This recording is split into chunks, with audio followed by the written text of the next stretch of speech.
안녕하세요. DJ 라니입니다. 오늘의 사연 시작해 보겠습니다. 안녕하세요. 솔직히 제 인생을 들춰 사연을 적어내려고 하는 건 쉬운 일이 아닌데요. 여러분에게 작은 용기가 큰 변화를 불러올 수 있다는 경험을 나누고 싶어서 과감히 결정하게 됐습니다. 고생 끝에 낙이 온다라는 격언처럼 눈물과 상처를 이겨내는 과정에서 비로소 알게 된 작은 위로가 있더라고요. 덕분에 저는 누구보다 행복하게 지내고 있어요. 만약 숨이 막힌 시간을 보내고 있는 분들이 있다면 힘을 드리고 싶네요. 지금부터 제 사연 시작할게요. 저는 70대로 딸만 있으면 뭐든지 할 수 있다고 생각하는 평범한 여자입니다. 사실 저는 5남매 중 넷째로 태어났는데 하필이면 제 연년생 남동생이자 막내가 집안의 유일한 아들이라 온갖 사랑을 독차지했어요. 당연히 제 처지와 비교될 수밖에 없었고 하루라도 눈물 마를 날이 없었던 것 같아요. 아무래도 우리 부모님은 마음을 숨기지 못하시는 분들이라 노골적으로 차별하셨거든요. 그냥 대놓고 저를 타박하며 남동생을 반가워하셨던 거예요. 우리 막내는 어디 가고 네가 내 앞에 앉아 있는 거냐? 너 내가 막내부터 챙기라고 누누이 말하지 않았어? 기껏 열심히 일하다 와서 막내 보면 힘을 내는데 왜 아빠 힘 빠지게 하는 거야? 제발 한번 말하면 들으란 말이야. 여보, 우리 막내 지금 큰애가 씻겨주고 있어. 아까 친구들이랑 한바탕 개구지게 놀다 왔거든. 얘, 너는 왜 아빠가 막내 찾고 있는데 그렇게 꿀먹은 벙어리처럼 앉아있어? 얼른 막내 씻고 있다고 말씀드려야지. 아무래도 연년생이다 보니까 남동생이 어린 시절이면 저도 아직 어릴 때잖아요. 그런데 저는 남동생을 학교에 업고 다니거나 밥을 차려줘야 했어요. 심지어 밥을 푸다가 화상 입은 적도 있었는데요. 별것도 아닌 걸로 소란 피우지 말고 남동생 배고프지 않게 챙겨주라며 잔소리나 들었습니다. 그리고 남동생이 새 옷을 사서 깔끔하게 입고 다닐 때 저는 언제나 후줄근한 옷을 입고 꾀지지하게 돌아다녀야 했어요. 게다가 남동생과 제 생일은 한 달 차이였는데요. 남동생의 생일상은 어디 왕자인가 싶을 정도로 호화스러웠지만 제 생일상은 그저 미역국만 올라올 뿐이었습니다. 지난번에 막내 생일 때는 갈비도 해주셨잖아요. 왜 저는 미역국만 끓여주신 거예요? 만약 엄마 힘들어서 딱 하나만 해주셔야 하는 거라면 저도 미역국 대신 갈비 먹고 싶어요. 다음 생일엔 저도 갈비 올려주세요. 넌 어디 가서 소개할 때 부르느라고 해라. 안 그래도 너네 키우느라 뼈 빠지는데 무슨 갈비 타령이야. 너랑 막내랑 같은 취급받고 싶다 이거냐고. 아직도 상황 파악이 안 돼? 다음부턴 미역국도 없을 줄 알아? 엄마, 아직 순영이도 어린데 무슨 말을 그렇게 하세요. 당연히 자기도 먹고 싶은 게 있죠. 차라리 막내 생일상에 올릴 반찬 줄여서 순영이 생일상에 올려주면 되잖아요. 어차피 혼자 먹을 것도 아니고 온 가족이 다 같이 먹을 건데 왜 차별하고 그러세요? 그나마 언니들이 저 혼자 감당하지 않도록 옆에서 도와줘서 다행이었습니다. 하지만 부모의 사랑을 제대로 받지 못한다는 서름이 온전히 지워지진 않았던 것 같네요. 그런데 어린아이일수록 자기가 발뻗을 구석은 기가 막히게 잘 찾아내는 법이잖아요. 하필이면 남동생은 본인이 저보다 훨씬 더 큰 사랑을 받고 자란다는 사실을 너무 잘 알고 있었던 겁니다. 그래서 남동생이 저한테 아나모인처럼 굴어도 부모님은 절대로 혼내지 않으셨어요. 언젠가 한번 제가 학교에서 숙제를 받아와 겨우 끝내고 덮었는데요. 장난기가 도진 남동생이 글쎄 물을 엎어버린 거예요. 아직 어린 나이였으니 얼마나 속상하고 화가 났겠어요. 당연히 남동생한테 어떻게 이럴 수 있냐며 고함을 질렀죠. 그런데 남동생은 짓궂은 얼굴로 씩 웃으며 부모님한테 가서 고자질했습니다.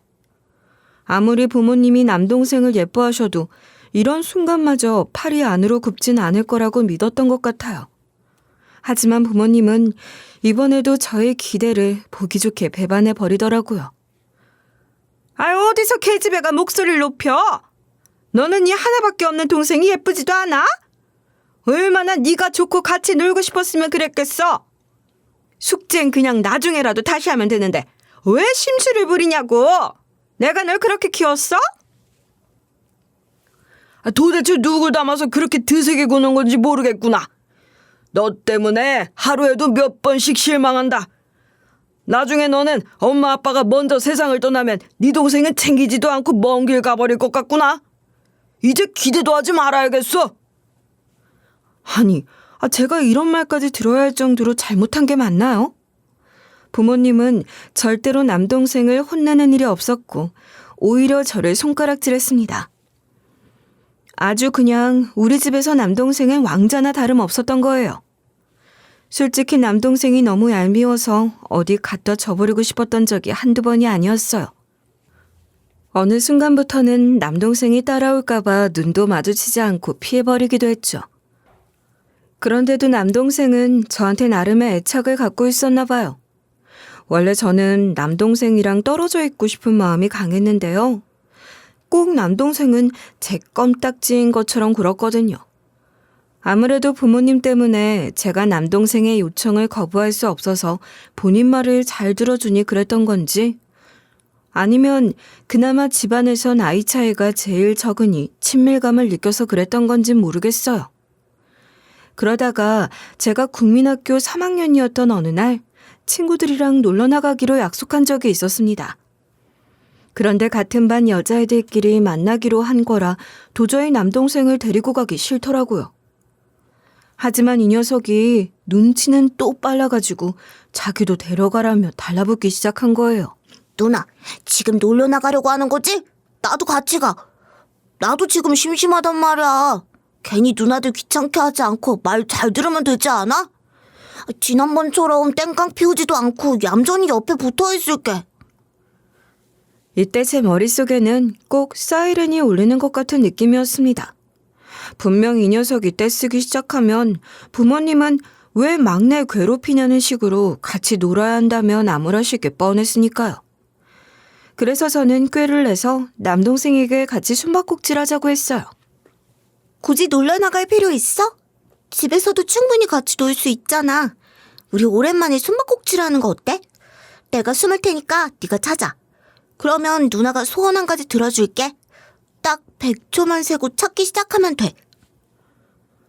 그렇게 남동생이 눈 감고 100초를 세기 시작하는 모습을 확인하고 저는 놀러 나와버렸습니다.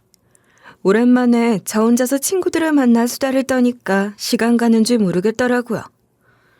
그런데 하필이면 제가 친구들한테 푹 빠져있을 때 남동생은 집안 곳곳을 뒤져도 제가 없으니 집 밖으로 나온 거예요. 그나마 엄마가 못 나가게 말리셨다면 좋았을 텐데 남동생이 저랑 숨바꼭질 중이라 찾으러 나간다고 말하는 바람에 엄마도 마음 놓고 내보내신 거였죠. 이미 제가 집에 돌아왔을 땐 남동생이 익사해버린 뒤였습니다. 결국 저는 먼지나게 매 맞는다는 말이 무슨 의미인지 실감할 수 있을 정도로 혼났어요. 네가 지금 뭔 짓을 한 줄 알아? 내가 너한테 동생 여럿 맡긴 것도 아니고 딱 하나만 잘 챙기라고 부탁한 거잖니. 지금 이걸 어떻게 할 거야? 너 나가서 정신 팔려 놀고 있을 때 네 동생은 싸늘하게 숨 막혀 죽어가고 있었다고. 우리 집에 하나뿐인 아들이었는데 어떻게 책임질 거야? 지금 너는 대를 끊어놓은 거나 마찬가지라고. 내가 뭐 너한테 공부를 잘하라고 했어? 그냥 동생 하나 보살피는 게 어려웠냐고. 지금 당장 방으로 들어가. 꼴도 보기 싫으니까. 당시에 저는 죽음이라는 게 얼마나 큰 무게감을 갖는지 잘 몰랐는데요. 남동생이 더 이상 숨을 쉬지 않고 저를 부르지도 못한다고 생각하니 너무 절망스럽더라고요. 심지어 우리 집에선 그나마 언니들이 제 편이었잖아요. 그런데 언니들도 저를 손가락질하며 돌아서고 말았어요. 아무리 막내가 얄미워도 위험에 빠뜨리면 어떡해. 그동안 순영이 네가 마음씨 하나만은 착한 줄 알고 예뻐했는데 내가 사람 잘못 봤나 보다. 이제 너는 언니도 없다고 생각해라. 이렇게 이기적인 애를 동생으로 두고 싶지 않아. 그렇게 저는 외롭게 자랐고 평생 혼자 살아갈 거라 체념했습니다. 애초에 집안에서도 사랑받고 자라지 못한 제가 어디 가서 사랑을 기대할 수 있겠어요. 그런데 제가 40대에 들어섰을 때 제가 근무하던 과일 가게에 매일 찾아오며 구애하는 남자가 나타나더라고요. 순영 씨, 나이는 숫자에 불과하다고 생각해요.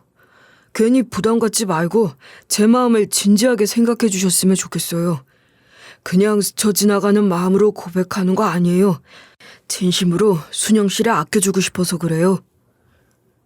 언제나 웃음기 없이 본인의 마음을 꺼내놓고 과일을 사갔어요. 하지만 저보다 5살이나 어려 장난스럽게 느껴지더라고요.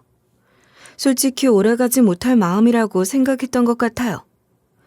그런데 남자는 지치지도 않는다는 듯이 끈질기게 다가왔습니다. 덕분에 가랑비에 옷 젖는 줄 모르고 제 마음도 열렸죠. 다른 건 필요 없으니 그 마음 하나만은 변하지 않겠다고 약속해줘요. 아무리 인생에서 어려운 순간이 찾아오더라도 서로를 향한 애정 하나로 이겨나갔으면 좋겠어요. 그거 하나면 충분하니까 이제 우리 서로를 위해 살아봐요. 진짜로 이제 저를 받아주는 거예요?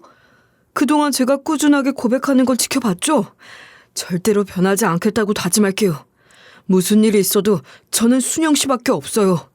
이렇게 받아준 거 후회하지 않을 거예요. 그렇게 저는 생각지도 못하게 늦은 나이에 결혼해서 가정을 꾸릴 수 있었습니다. 솔직히 제 인생에서 벌어진 일이 맞기는 한 건지 확신할 수 없었던 것 같아요. 감히 이런 사랑을 이 나이에 받게 될 거라곤 꿈도 꾸지 않았으니까요. 그리고 저는 남편의 정성스러운 구애를 통해 마음을 열고 결혼한 만큼 신혼을 즐기면서 남편의 사랑을 듬뿍 받았어요. 아침마다 남편이 부드러운 목소리로 저를 사랑한다며 깨워줬는데요. 평생 겪어본 적 없는 일이었기 때문에 얼떨떨하더라고요. 물론 이런 사랑을 일상적으로 만끽할 수 있다는 게 너무나 행복하기도 했고요.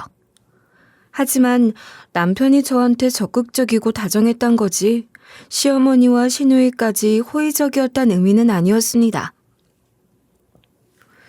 요즘은 여자가 나이 많은 부부도 많지만 이때까지만 해도 저는 무조건 노산이라 가망 없다는 분위기가 자자했거든요. 게다가 부록이 넘은 별 볼 일 없는 여자가 5살이나 어린 남편을 맞이하는 건 특히나 지역신문에 나올 일이었습니다. 너는 우리 아들하고 결혼한 거 인생에 다시 없을 행운이라는 거 알고 있지? 도대체 우리 아들을 어떻게 꼬신 건지 말이나 좀 해봐라. 솔직히 너도 안 믿어지지 않아? 난 무조건 너한테 약점 잡힌 줄 알았다. 나도 진짜 깜짝 놀라서 뭐라 말도 안 나오던데? 어떻게 우리 오빠가 이런 새언니를 데려올 줄 알았겠냐고. 이제 우리 엄마는 오빠한테서 손주볼 기대는 접어야겠네. 그냥 내가 좋은 곳으로 시집가는 수밖에. 결국 저는 시어머니와 시누이의 혹독한 시집살이도 인내하고 감내할 수밖에 없었습니다. 분명 제가 설거지를 다 끝내지도 않았는데 시누이가 다가와서 그릇 하나하나 꼼꼼히 확인하며 호통을 쳤어요. 솔직히 시어머니도 아니고 시누이가 난리치니 어이없기도 했죠. 하지만 제가 무슨 말을 받아칠 수 있었겠어요. 그저 묵묵하게 시키는 대로 임할 수밖에 없었습니다. 그리고 시어머니는 제가 빨랫감을 넣을 때 줄 간격까지 일일이 맞추지 않으면 손가락질 하더라고요. 내가 너한테 돈 벌어오라고 시키는 것도 아닌데 이런 거 하나까지 제대로 못해서 거슬리게 하면 어떡하니? 이래서야 내가 너를 죽을 때까지 며느리라 생각할 수 있겠어? 벌써부터 한숨이 나온다. 굳이 중요하지도 않은 걸로 꼬투리 잡을 때마다 헛웃음이 나왔습니다. 그래도 다른 걸로는 문제 삼을 수 없으니 이런 거라도 지적하는 거라고 긍정적으로 받아들이기 위해 노력했어요. 애초에 각오하고 결혼한 데다가 저는 돌아갈 친정도 없는 여자잖아요. 그나마 남편이 저를 금이야 오기야 아껴주는 남자라서 버틸 수 있었던 것 같네요. 그렇게 우리 부부가 금실이 좋았기 때문인지 딸도 하나 낳을 수 있었어요. 솔직히 아이를 갖는 건 결혼 전부터 무리라고 생각하고 있었기 때문에 얼마나 기뻤는지 몰라요. 시어머니 역시 의외의 일이 생긴 거라 놀라신 것 같았습니다. 그리고 우리 딸을 꽤나 보물처럼 아껴주시더라고요. 덕분에 저는 시어머니와 시누이랑 사이가 좁혀질 수 있었어요. 그런데 얼마 가지 않아서 시어머니가 부담을 주기 시작하셨습니다. 글쎄 제가 이왕 한번 임신했으니 둘째까지 계획해보라는 거였어요. 넌 여기서 만족할 수 있겠어? 이미 가능성이 있다는 걸 봤으면 둘째까지는 낳아봐야 하지 않겠냐고. 딸 하나 키우면 얼마나 서운해. 아들까지 낳아야 제대로 가정을 완성하는 느낌이 들 거다. 아무래도 시어머니는 손녀보다는 손자를 원하시는 것 같았습니다. 다른 여자라면 이런 시어머니 마음을 이해했을지도 몰라요. 하지만 저는 남녀 차별로 인해 치를 떨어본 적 있는 여자잖아요. 그래서 시어머니의 이런 요구가 부담스럽고 싫더군요. 애초에 제가 이 나이에 딸 낳은 것도 기적 같은데 둘째는 무리라고 생각하기도 했고요. 남편 역시 저한테 어떠한 부담도 주고 싶지 않다고 했습니다. 그건 그냥 어머니의 욕심이야. 우리한텐 이렇게 예쁜 공주님이 있는데 굳이 왜 둘째까지 기대하시는지 모르겠네. 어차피 나는 당신 의견 따를 거니까 너무 걱정하지 마. 괜히 당신 스트레스 받을까 봐 걱정돼. 다행히 남편이 든든하게 제 편이 되어주었기 때문에 마음을 놓을 수 있었어요. 그런데 뭐든 간절하게 바랄 때는 얻기 쉽지 않고 아무 생각이 없으면 선물이 찾아오기도 하나 봐요. 글쎄 제가 둘째를 임신해서 아들을 낳게 된 거예요. 당연히 집안은 경산할 수밖에 없었죠. 하지만 저는 기쁜 마음과 동시에 시어머니가 걱정스러웠습니다. 아무래도 우리 부모님이 과거 저에게 저질렀던 만행을 똑같이 반복하실까봐 두려웠거든요. 그래서 저는 더 이상 시어머니의 며느리로서 잘 보이기 위해 노력하는 게 아니라 우리 아이들을 지키기 위해 노력하며 살았어요. 만약 시어머니가 우리 딸과 아들을 차별하려고 하면 강하게 맞섰고요. 시어머니가 아들 끼고 예뻐하면 우리 딸이 서운해하지 않도록 데리고 나가 둘만의 시간을 보낸 거죠. 나는 너 같은 애 처음 본다. 어떻게 딸이랑 아들이랑 똑같이 예뻐할 수 있어? 설마 너 딸만 평생 끼고 살 건 아니지? 나중에 시집 보내면 끝일 텐데 왜 그렇게 정성 들이냐? 좀 계산적으로 굴어봐라. 제 배 아파서 낳은 자식인데 어떻게 계산을 할 수 있겠어요? 설마 어머님도 우리 그이랑 아가씨 사이에서 계산하셨나요? 저야말로 어머님이 아들, 딸 골고루 낳아 키우셨는데 차별하시는 게 이해가 안 가네요. 그렇게 저는 나름대로 굳건한 엄마가 되어가는 것 같았습니다. 그런데 우리 아들이 유독 또래에 비해 말도 늦고 산만해서 눈도 제대로 맞춰주지 않는다는 느낌을 받기 시작했어요. 사실 그전부터 느끼긴 했지만 아직 어려서 그런 거라 생각했거든요. 게다가 아들은 시어머니가 껌딱지처럼 끌어안고 있는 바람에 제가 세심하게 파악할 수 없었어요. 그리고 제가 아들의 발달이 늦는 것 같다고 걱정할 때마다 시어머니와 남편이 불길한 소리 하지 말라고 막았거든요. 너는 이 아들이 소중하지도 않냐? 무슨 그런 걱정을 다 하고 있어? 너보다 내가 훨씬 더 많이 보고 있는 거 몰라? 지금 무럭무럭 잘 자라고 있는 거니까 괜한 소리 하지 마라. 또 그랬다가는 나도 가만히 안 있을 거다. 그래, 당신 좀 걱정이 과한 것 같아. 그냥 속으로 생각하는 거면 모르겠는데 굳이 입 밖으로 꺼내야겠어? 괜히 당신 때문에 우리까지 걱정하게 만들어야 속이 편하겠냐고. 다음부턴 입 조심 좀 해. 이 당시가 우리 아들이 초등학교 입학을 앞둔 시점이었거든요. 그래서 저는 영 불안해서 가만히 있을 수 없었습니다. 결국 아들을 데리고 서울까지 올라가서 병원에 갔죠. 그런데 불길한 예감은 꼭 들어맞는다고 하잖아요. 글쎄 우리 아들이 자폐 진단을 받게 된 거예요. 당연히 하늘이 무너지는 것 같은 기분이 먼저 들었죠. 하지만 곧이어 제 아들이니 끝까지 책임져야겠다는 마음이 강하게 생겨났습니다. 물론 남편도 저와 다르지 않은 마음일 거라고 믿었던 것 같아요. 그런데 남편은 엄청나게 실망스러운 기색을 보이기 시작했어요. 그러면 정상적인 생활이 불가능하다는 거잖아. 이래서야 우리 집안 핏줄을 이어간다는 건 꿈도 못 꾸겠네. 어쩐지 아무리 예뻐해줘도 서로 소통하고 있다는 확신이 없더라고. 차라리 시간을 되돌리고 싶다. 원래 남편은 아이들을 예뻐하는 편이라 잘 놀아주는 아빠였습니다. 그런데 아들이 자폐 진단을 받고 나서부터 태도가 돌변하더라고요. 글쎄 아들이 먼저 두 팔을 벌려 다가가도 모른 척하는 거예요. 괜히 귀찮다면서 신경질 부리기까지 했죠. 원래 자폐하는 눈치도 없는 거야? 이 정도로 내가 거부하면 자기도 다가가지 말아야겠다는 생각을 해야 되는 거 아니냐고. 안 그래도 퇴근하고 피곤해 죽겠는데 왜 이렇게 귀찮게 하는 거야? 남은 인생이 막막하다. 당신은 무슨 말을 그렇게 해? 미우나 고우나 당신 새끼인데 안쓰럽지도 않아? 굳이 당신까지 보태지 않아도 앞으로 살아가면서 얼마나 서운한 일이 많겠냐고. 제발 당신까지 힘들게 하지 좀 마. 결국 제가 참다 못해 남편에게 인상 쓰고 한 소리 했는데요. 이 이후로는 집에도 잘 안 들어오기 시작했습니다. 그래서 저는 남편의 도움 없이 아들의 치료를 위해 서울에 방을 얻어 살게 됐어요. 사실 딸이 너무나 마음에 걸려서 걱정했는데요. 시어머니가 도와주시기로 약속하더라고요. 당연히 거부하실 줄 알았는데 아들의 치료를 위해서 제가 자리를 비우는 거라 그런지 걱정 말고 치료에 전념하려고 하셨습니다. 그동안 쌓였던 울분이 녹아내리는 것처럼 감사했죠. 그렇게 저는 아들의 치료를 돕다가 오랜만에 딸 얼굴이라도 볼 겸 갑작스럽게 내려갔어요.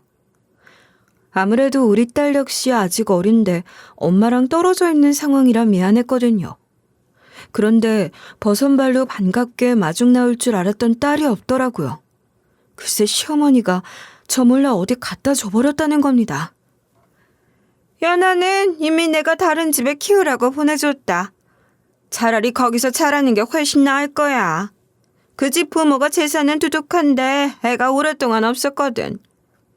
여기서 관심 빼앗기고 자라는 것보다 거기서 독차지하는 게 낫지. 아니, 어떻게 저한테 언질도 없이 애를 갖다 주실 수 있어요? 우리 딸이 무슨 물건인가요? 이 세상에 누구한테 물어봐도 그런 짓은 안 해요. 억지로 자식하고 부모를 떼어내는 파렴치한 일이 또 어디 있겠냐고요. 당연히 저는 뒤집어질 수밖에 없었는데요. 남편은 시어머니의 말이 맞다는 듯이 굴더라고요. 어머니 말씀이 맞아. 애들이 연년생이라 우리 연우가 연아한테 기운이 눌려 제대로 발달하지 못하고 있는 것 같다고. 막상 떼어놓고 있으면 자폐도 훨씬 나아질지도 모르잖아. 그냥 연아를 위해 더 좋은 환경에 보냈다고 생각해. 그렇게 남편은 어차피 딸이 시어머니한테 차별당하면서 크는 것보다 마음 놓고 사랑받을 수 있는 곳에 가서 자라는 게 훨씬 낫지 않겠냐고 물었습니다. 아무리 제가 딸을 어느 집에 데려다 놨냐고 묻고 해소해도 대답이 돌아오지 않더라고요. 결국 저는 아들의 치료를 미룰 수 없었기 때문에 눈물을 머금고 서울로 돌아갈 수밖에 없었어요. 그렇게 15년 동안 저는 아들이 사회에 어울려 살아갈 수 있도록 거의 전담하며 키워냈습니다. 일단 소통이 중요하니까 매일 언어 치료실에 다니면서 조금이라도 발음이 교정될 수 있도록 도왔고요. 그림 카드와 상황극으로 연습시키느라 정신이 없었어요. 그리고 지역 모임에 참석하며 사회성 훈련을 시키기 위해 노력했습니다. 덕분에 아들은 바리스타라는 직업도 가질 수 있었어요. 솔직히 이 정도면 큰 성과를 이루어냈다고 자부할 수 있을 것 같았죠. 하지만 남편은 아들을 가만히 지켜보기도 싫어하더라고요.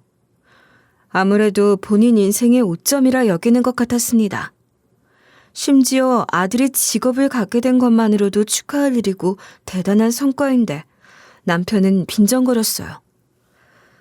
난 당신처럼 긍정적인 사람 처음 봤어.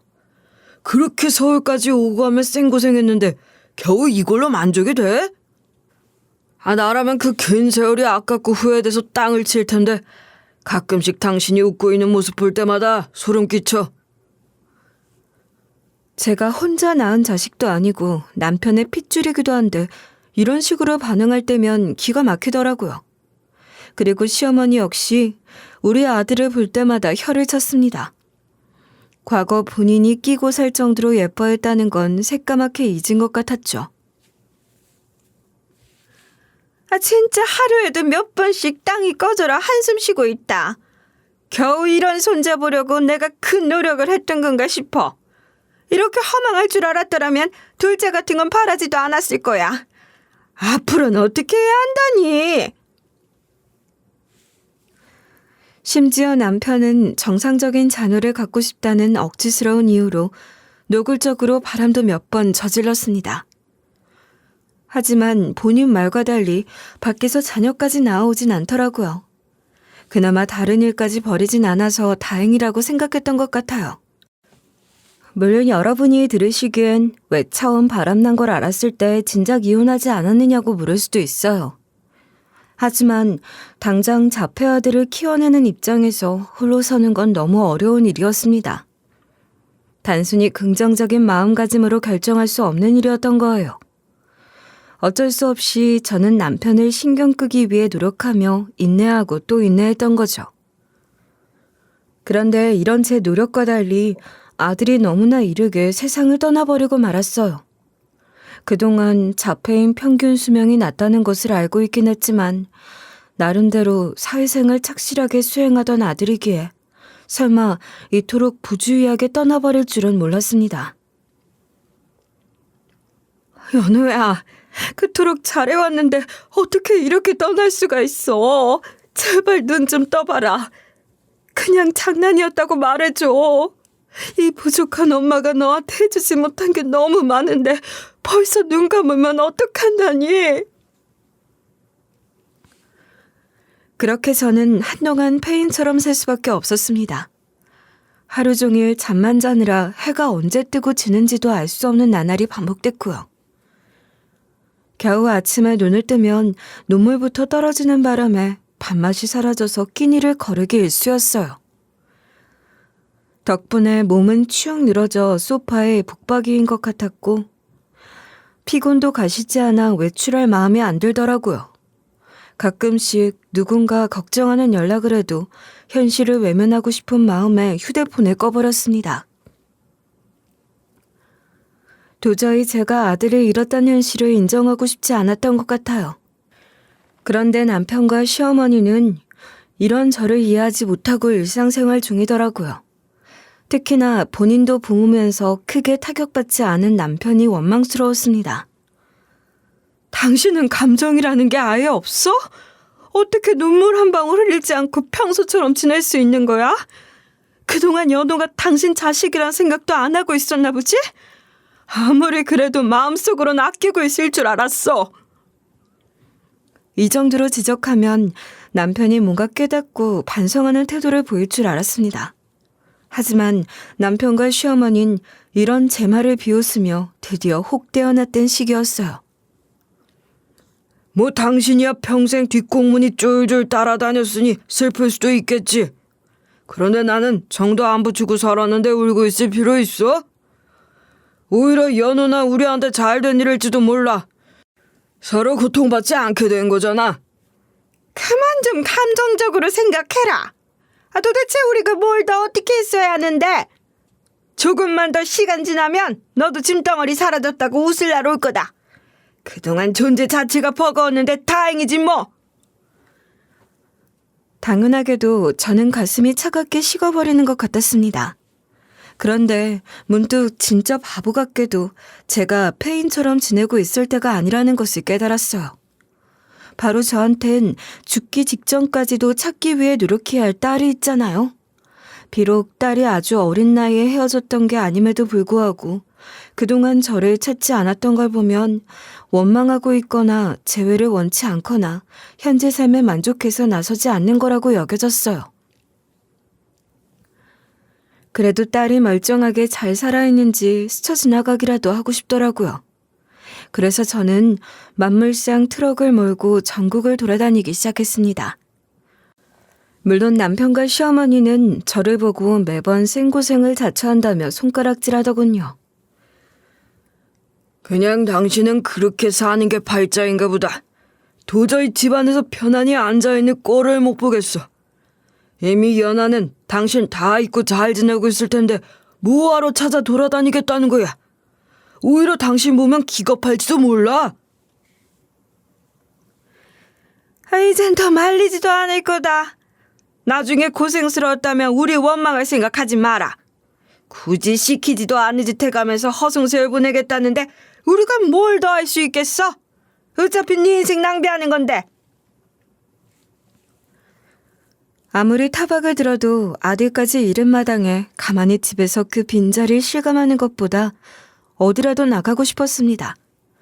그렇게 전국을 도는 동안 5년이 또 지나가 버렸어요. 더 이상 딸을 눈앞에 둘 수 있을 거란 희망은 버리고 행복할 거라 믿으며 가슴에 묻어야 했죠. 그저 제가 세상에 베푸는 만큼 딸에게 좋은 일이 돌아가기를 기대했어요.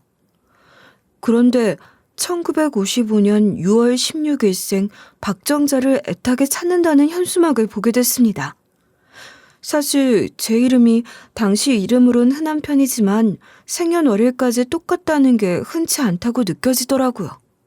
뭔가 가슴이 저릿한 게 저를 찾는 것 같았어요. 그래서 저는 떨리는 마음으로 조심스럽게 전화를 걸었습니다. 이 당시엔 누가 찾는 거란 확신이 없었어요. 그저 친정에서 누군가 찾고 싶어 할지도 모른다고 생각했으니까요. 그런데 제가 전화를 걸어 박정자라고 했더니 제대로 된 답이 안 나오고 정적만 흘렀어요. 여보세요? 박정자 찾는 번호로 연락드린 건데요. 혹시 번호가 잘못된 겁니까? 뭐 대답이라도 똑바로 해주시면 좋겠네요. 일단 저는 이름이랑 생년월일이 같아서 연락드린 거예요. 결국 전화를 바꾼 젊은 남자가 제 위치를 물었습니다. 그래서 제가 대답하니 데리러 오겠다며 기다리라고 하더라고요. 아니, 박정자 찾길래 박정자라고 해줬더니 자초지종은 묻지도 않고 데리러 오겠다고 해서 두렵기도 했어요. 그렇게 30분쯤 기다리니 차 안에서 젊은 남녀가 내리더라고요. 그리고 눈물에 젖은 얼굴을 확인하자마자 저 역시 오열할 수밖에 없었어요. 아무리 시간이 훌쩍 지나갔어도 제가 배 아파 낳고 키웠던 딸을 몰라볼 순 없었으니까요. 아이고, 네가 나를 찾고 있었구나. 이제는 죽기 전까지 다시 못 볼 거라 생각했다. 그냥 너는 이제 나를 잊고 살아가고 있는 줄 알았어. 그동안 너도 나를 그리워하고 있었던 거야? 혹시 나만 너를 애달프게 생각했던 게 아니구나. 제가 어떻게 엄마를 잊고 살 수 있겠어요. 처음 엄마랑 떨어져 지낸 그날부터 지금까지 단 한 번도 잊은 적 없다고요. 어떻게든 다시 찾아뵐 날만 기다리고 있었어요. 이 순간이 꿈만 같아요, 엄마. 그렇게 우리는 눈물의 재회를 나눴습니다. 그리고 저는 도대체 그동안 어떻게 살았길래 다시 제 품으로 돌아오지 않았던 건지 물었어요. 왜냐하면 딸은 이미 그 당시에 초등학교에 다니고 있을 나이였기 때문에 주변 어른에게 도움을 요청한다면 언제든지 다시 저를 찾을 수 있었을 테니까요. 왜 이제 와서 현수막을 걸어뒀던 건지 의아하더라고요. 그런데 딸은 처음에 저를 원망했다고 솔직하게 감정을 전했습니다. 사실 시어머니가 제가 딸을 짐덩어리로 여긴다며 지방의 한 고아원으로 보내버렸던 거예요. 연아야, 너는 네 엄마도 버린 자식인데 내가 떠먹고 있어야겠어? 차라리 너 같은 처지에 있는 애들이랑 어울려 사는 게 나을 거다. 지금은 내가 야속하겠지만 시간이 지나면 다 이해할 거야. 그냥 네 엄마를 탓해라.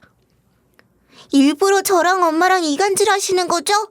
아무리 엄마를 흉보셔도 소용없어요. 저한테 엄마는 세상에서 하나뿐인 소중한 사람이란 말이에요. 엄마도 저만 있으면 세상을 다 가진 것 같았어요. 굳이 저를 버릴 이유가 없다고요. 그건 네가 아직 어려서 순진해서 그런 거다. 너는 네 엄마 말을 다 믿어? 말이야 누가 번지르르 하게 못하는데. 정작 네 엄마는 너 대신 연애 데리고 살잖아. 굳이 내가 뭐하러 이간질을 하겠어? 사실을 있는 그대로 말해주는 거다. 처음엔 딸도 설마 제가 본인을 밀어냈을 거라고 믿을 수 없었다고 해요. 하지만 차근차근 생각해보니 제가 서울에 가 있으나 본인을 시어머니한테 맡겼잖아요.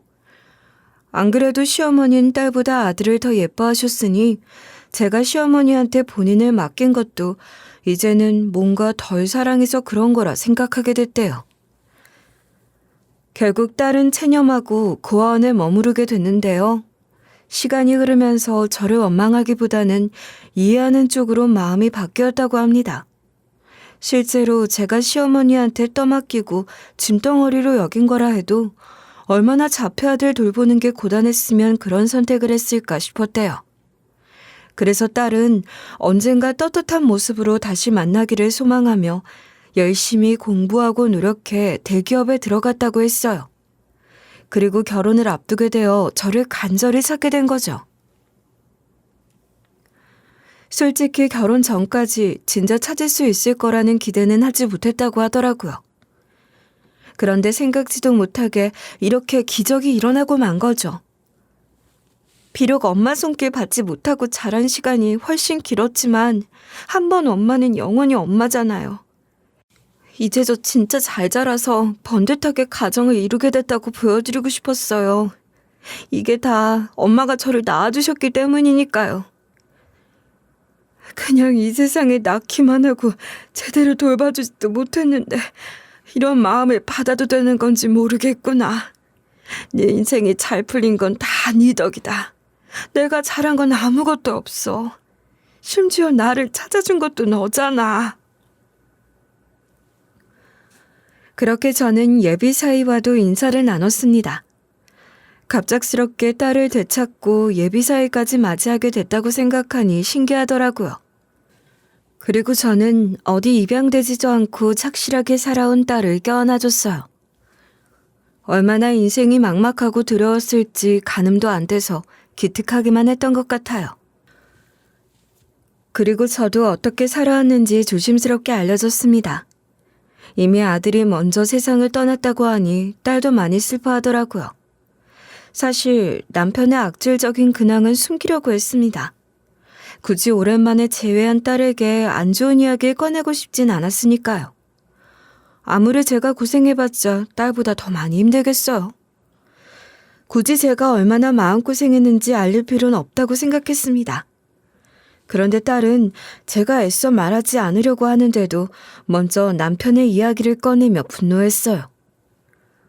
엄마, 아직도 이혼 안 하신 거예요? 제가 왜 아빠는 안 찾고 엄마만 찾는 현수막을 올렸겠어요. 이미 저는 고아원으로 가기 전부터 아빠한테 오만정이 다 떨어져 있었단 말이에요. 얼마나 실망스러웠는지 몰라요. 알고 보니 남편은 제가 아들을 데리고 서울에 갔을 때부터 딸을 방치하고 여자 만나러 다니기 바빴다고 하더라고요. 심지어 딸이 배고프다고 붙잡는데도 이건 놓으라며 인상을 찌푸렸대요. 아직 초등학생이었던 딸이 얼마나 고독했을지 생각하니 가슴이 무너져 내리는 것 같았습니다. 그리고 딸은 남편이 아직까지도 제 속을 썩이고 있다는 것을 알고 이를 갈았어요. 그렇게 저는 딸과 예비 사위의 도움을 받아 이혼하기로 결심했죠. 이제는 예전처럼 혼자 감당할 게 많은 상황도 아니니 본인만 믿고 굴레에서 빠져나오라고 했습니다. 이렇게 딸을 먼저 든든하게 낳아주니 감동적이더라고요. 게다가 남편은 여전히 상간녀를 만나고 있었기 때문에 그 증거를 잡아 이혼을 요구하기로 했어요. 그런데 제가 이혼하자고 하니 남편이나 시어머니나 비웃기 바쁘더라고요. 이 옆에 내가 또 어디서 뭘 주워듣고 왔길래 이혼을 하자는 거야? 그렇게 말하면 내가 겁이라도 먹을 줄 알았나 보지? 그 나이에 어디 갈 곳부터 생각하고 이혼을 요구해야 하는 거 아니야? 진짜 아무 생각 없이 사는구나? 특히 시어머니는 이제 연세도 80을 훌쩍 넘긴 시점이었는데 정정해서 저를 손가락질했습니다. 네가 그동안 천국을 돌아다니더니 뭘 제대로 잘못 먹었나 보다. 넌 지금 여기 와서 이혼을 요구하고 있을 때가 아니라 병원부터 가야 하는 거 아니냐? 아무리 생각해도 정신에 문제가 생길 것 같은데? 더 이상 저는 이런 기세에 눌려있을 필요가 없었기 때문에 당당하게 맞섰습니다.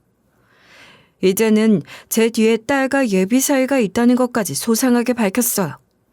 게다가 둘 다 대기업 다니는 상황이라 혼자 살아남을 걱정하지 않아도 된다고 당당히 덧붙였죠. 평생 내가 불쌍하기를 바라나 본데 이제는 아니야. 그동안 나를 얼마나 무시했길래 이혼하자는 말조차 비웃어? 난 이제 우리 딸이랑 행복하게 살 거야. 아무리 당신이 붙잡아도 소용없어. 이 정도로 단호하게 말하면 남편도 반성할 줄 알았습니다. 하지만 남편은 대기업 다닌단 말에 눈이 돌아가더라고요. 지금 당신 설마 연하를 찾았단 거야?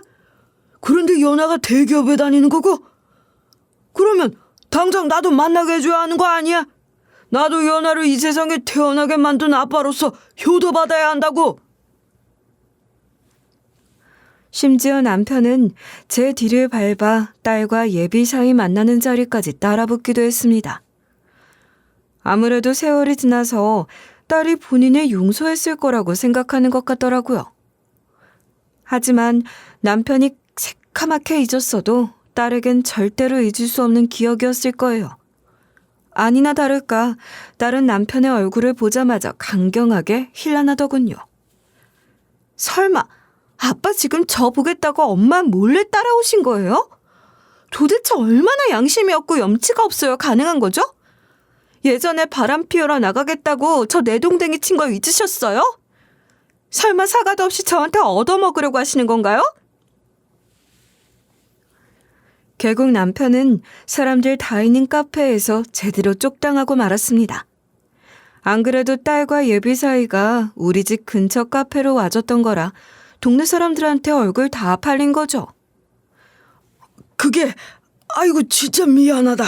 설마 네가 지금까지 기억하고 있을 줄은 몰랐어. 이미 다 지나간 일이라 굳이 더 마음 상하게 꺼낼 필요 없다고 생각한 거야. 당연히 죽을 때까지 반성할 계획이다.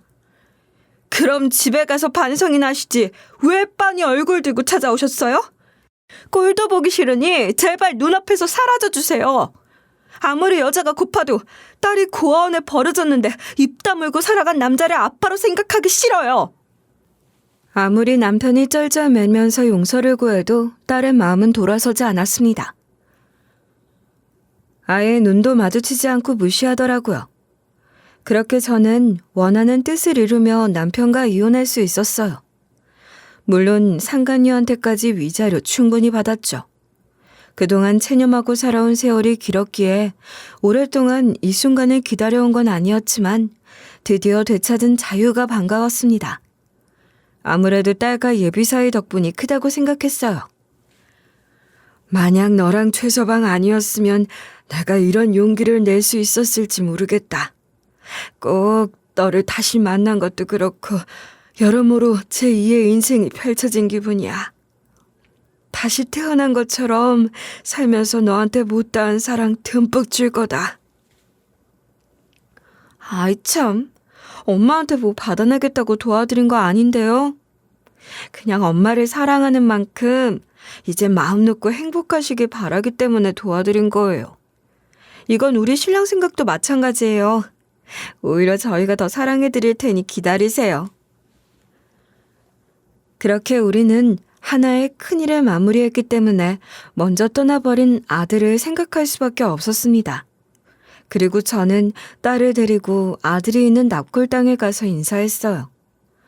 비록 함께했던 시간도 짧고 전 시어머니 때문에 차별당해 친밀하지도 않았지만 핏줄이 끌어당기는 사이라 그런지 인사가 참 애틋하더라고요.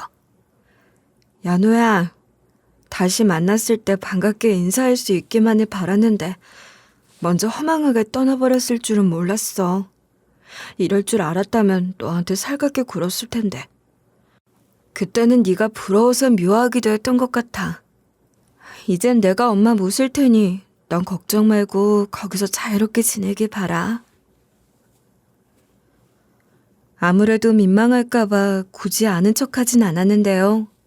딸의 눈가에 고인 눈물과 조심스럽게 유리벽을 어루만지는 손길이 제 가슴을 웅크하게 만들었습니다. 그리고 딸은 서희랑 결혼해서 허니문 베이비를 낳아 행복하게 지내고 있어요. 사실 결혼식을 올릴 때부터 우스갯소리로 하루빨리 손주 보고 싶다고 웃기는 했는데 진짜로 이렇게 빨리 생길 줄은 몰랐습니다. 장모님, 죄송한 소리지만 벌써 할머니 될 준비부터 하셔야 할 것 같아요.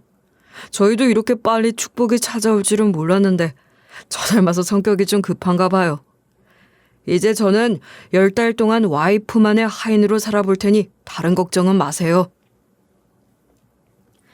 누가 보면 내가 당신 벌써부터 쪼아드는 줄 알겠네.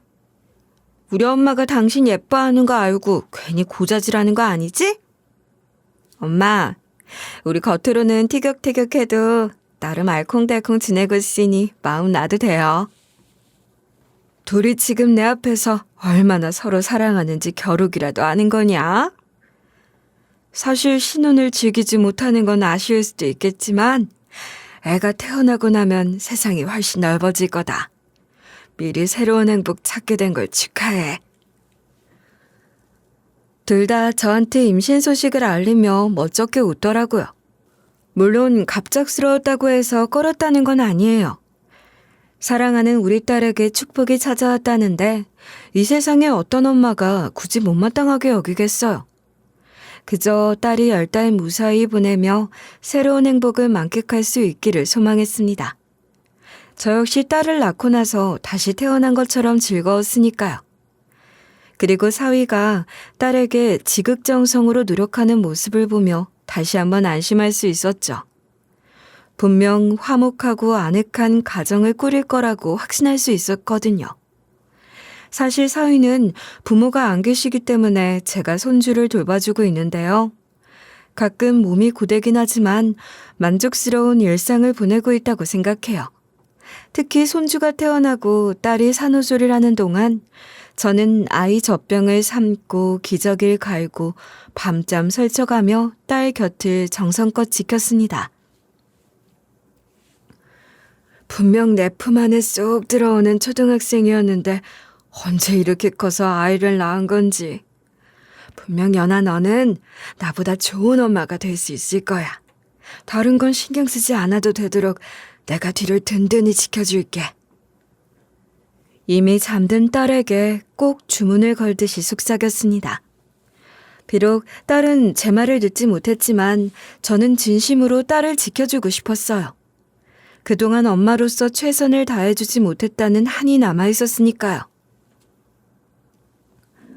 그리고 하루는 딸이 피곤해 지쳐 잠든 사이에 울음을 터뜨린 손주를 안고 달래고 있었는데요.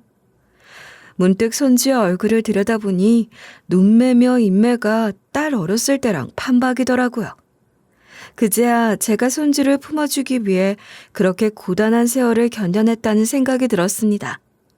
그런데 이런 생각은 저만 한 게 아닌가 봐요. 꼭 마음이 통한 것처럼 딸이 깨어나 조용히 저에게 속삭였거든요. 엄마, 저 우리 아기 보면서 항상 생각해요. 엄마도 분명 이런 마음이었을 거라고요. 엄마가 저를 지켜주신 것처럼 저도 우리 아기 지킬게요. 많이 부족한 부분이 있더라도 따뜻하게 지켜봐 주세요. 굳이 말을 길게 대답하지 않았지만 가슴이 뭉클했습니다. 그리고 많이 부족한 건 정작 저임에도 불구하고 다정하게 대해주는 딸에게 고맙더라고요. 앞으로도 지금처럼만 살아갈 수 있다면 더할 나위 없이 좋을 것 같았어요. 그리고 사위는 저를 꼭 본인 어머니처럼 잘 챙겨줍니다. 워낙 손재주가 좋아서 그런지 가끔 제가 텔레비전을 보며 먹어보고 싶다고 언급한 음식들을 뚝딱뚝딱 만들어주더라고요. 심지어 제가 나이가 있으니 건강검진 받으러 간다고 하면 연차까지 써서 동행해줬어요. 사실 우리 딸과 잘 지내기를 바라는 만큼 사위에게 부담 주고 싶지 않다는 마음이 크거든요.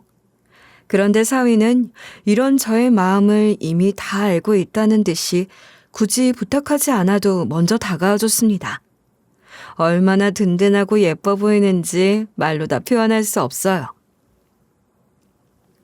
도대체 제가 언제 이런 대접을 받아보나 싶을 정도예요. 최서방, 이러다가 지칠까봐 걱정되네. 그냥 우리 딸하고 잘 지내는 것만으로도 충분하니까 너무 부담 갖진 않았으면 좋겠어. 안 그래도 아이까지 태어나서 정신 없을 거 다 알고 있거든. 굳이 서운해하지 않을게. 장모님, 무슨 그런 섭섭한 말씀을 하세요. 저는 와이프랑 결혼할 때 드디어 어머니가 생기는 거라고 기대했단 말이에요. 저도 어디 효도할 곳이 있어야 하지 않겠어요? 괜히 거절하지 마시고 만끽해 주세요. 그렇게 딸 부부는 대기업에 다니는 만큼 여전히 바쁘지만 주말이면 늘 함께 밥을 차리고 웃음이 가득한 저녁을 보내고 있습니다. 둘 다 제가 도와줘서 버티는 거라고 자주 말하는데요. 저는 그저 제 자식과 사위, 그리고 손주가 곁에 있다는 걸로 충분히 만족스럽네요. 솔직히 이보다 더 나은 인생은 없을 거란 생각도 들어요. 만약 마음 편하게 웃으며 지내는 저를 보고 아들이 섭섭해하고 있다면 그동안 아들에게 인생을 바쳤던 만큼 이제는 딸에게 바치고 싶은 제 마음을 이해해줬으면 좋겠습니다. 반드시 여러분한테 남겨드리고 싶은 말이 하나 있는데요. 아무리 절망적인 순간이 찾아와도 인생을 깎아내리지 않으셨으면 해요. 만약 스스로 깎아내리지 않는다면 누구도 여러분의 인생을 함부로 할 수 없거든요. 지금까지 들어주셔서 진심으로 감사드립니다.